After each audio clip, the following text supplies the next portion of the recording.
ஒரு கருத்து சொல்றேன், மீடியால எல்லாம் லைவ்ல டெலிகாஸ்ட் பண்ணுவீங்களா?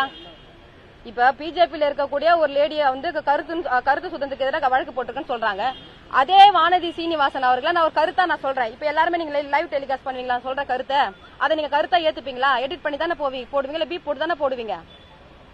இப்ப ஒரு காவல்துறை உயர் அதிகாரி கிட்ட பெண் எஸ்ஐக்கள் எல்லாம் வந்து பண்ணாதான் அவங்களுக்கு உயர் பதவி கொடுக்கறான்னு இது ஒரு கருத்தா? ஒரு பெண்ணா இருந்து யோசிச்சு பாக்கணும் வானதி சீனிவாசன்லாம். நான் கேட்கிறேன் கருத்தா, நான் ஒரு விஷயத்த நான் சொல்றேன். உங்க பிஜேபியில சென்ட்ரல் மினிஸ்டர் பதவிக்கும் எம்பி பதவிக்கும் எம்எல்ஏ பதவிக்கும் நீங்க அந்த பதவியில இருந்து உங்களுக்கு அந்த சீட்டு கொடுக்கக்கூடிய இடத்துல இருக்கக்கூடிய உயர் பதவியில இருக்கக்கூடிய உங்க பிஜேபி இருக்கக்கூடிய வானதி சீனிவாசன் பண்ணி தான் சென்ட்ரல் மினிஸ்டர் பதவி வாங்குறாங்க. அது சொன்னா இவங்க கருத்தா எடுத்துப்பாங்களா? ஏத்துக்க முடியாதுல்ல, அது கருத்து கிடையாதுல்ல.